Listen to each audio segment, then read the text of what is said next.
साथियों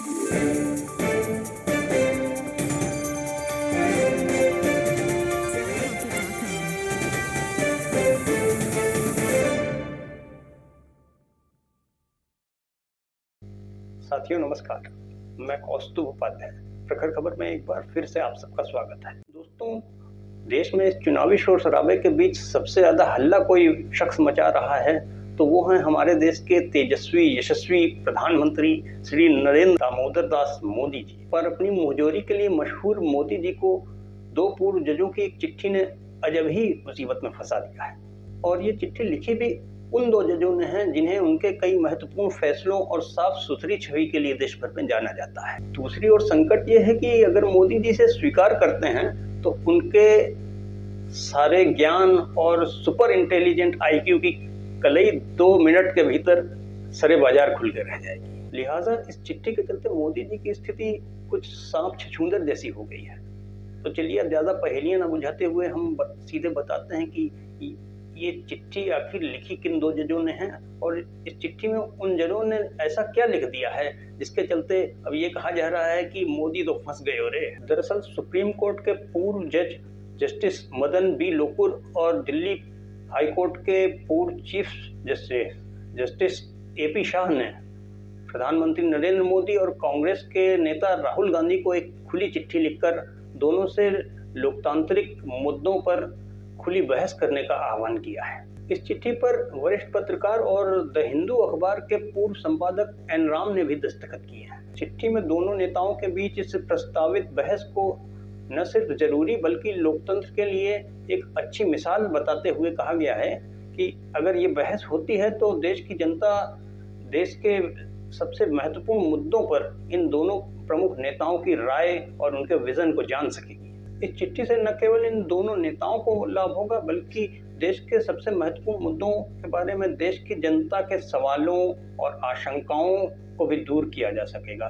दूसरी ओर देश का दुनिया का सबसे बड़ा लोकतंत्र होने के नाते सारी दुनिया की निगाहें भारत के चुनाव पर टिकी हुई हैं। तो ऐसे में इस बहस से दुनिया को भी भारत के महत्वपूर्ण मुद्दों के बारे में देश के 2 सबसे महत्वपूर्ण राजनीतिक दलों की राय और उनके रुख रवैये का पता चल जाएगा। तो इन्हीं सब बातों का हवाला देते हुए चिट्ठी में दोनों जजों ने पीएम नरेंद्र मोदी और राहुल गांधी दोनों से ही बहस के इस न्योते को स्वीकार करने की अपील की है।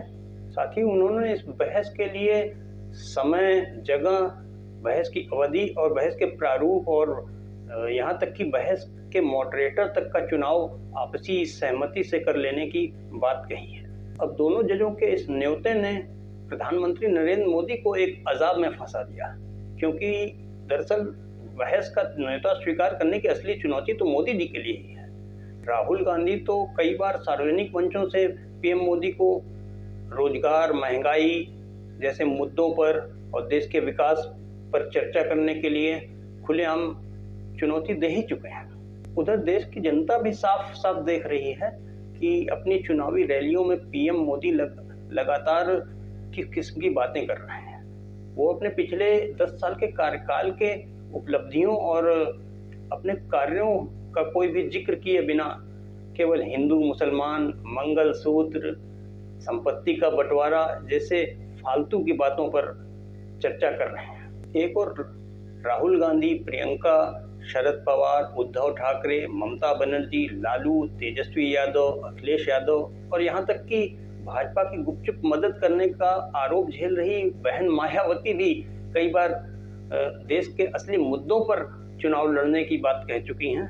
पर दूसरी ओर मोदी जी इन सब चीज़ों से पाला छुटाते दिखाई दे रहे हैं। अब की बार 400 पार का नारा फुस होते देख के मोदी जी कुछ इस किस्म की आए बाएं शाएं बके चले जा रहे हैं कि देश के इतिहास में शायद पहली बार केंद्रीय चुनाव आयोग को किसी प्रधानमंत्री को नोटिस देना पड़ा, और वो भी उस ऋण विहीन चुनाव आयोग को जिसे सत्ता के चरण चुंबन के कारण केचुआ के नाम से बुलाया जाने लगा है। ऐसे में अब देखना होगा कि चुनावी रैलियों में किराए की भीड़ के सामने दहाड़ने और अपनी पार्टी के चंपू किस्म के नेताओं के सामने गुर्राने वाले मोदी जी क्या राहुल गांधी से खुली बहस के इस न्योते को स्वीकार करने का साहस दिखा पाएंगे?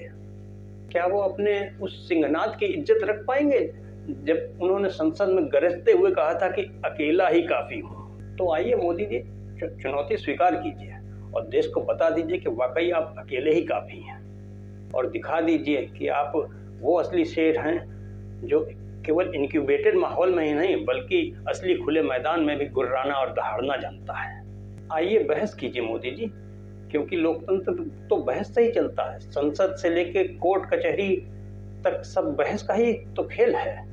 और फिर बहस भी तो आपको उस इंसान से करनी है जिसको कथित रूप से पप्पू साबित करने में आप लोगों ने पिछले 10 सालों में सैकड़ों करोड़ रुपए पानी की तरह बहा दिए, और देश के हर दूसरे तीसरे घरों में रखे जाने वाले एक प्यारे से नाम को आप लोगों ने नफरत का प्रतीक बनाकर रख दिया। तो अब बहस और सवालों से यूं मत भागिए मोदी जी, एक बार आइए और सवाल जवाब कीजिए, बहस कीजिए, हमें इस घड़ी का इंतजार है।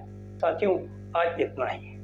प्रखर खबर के अगले अंक में फिर मिलते हैं आपसे किसी नई खबर, किसी नए मुद्दे और किसी नई एनालिसिस के साथ। इसी के साथ मैं कौस्तुभ उपाध्याय लेता हूं आपसे इजाज़त, और अंत में फिर वही एक दरख्वास्त कि इस ताज़ा तरीन खबरों और न्यूज़ एनालिसिस को देखते रहने के लिए झटपट सब्सक्राइब और लाइक कीजिए अपना मनपसंद चैनल प्रखर खबर।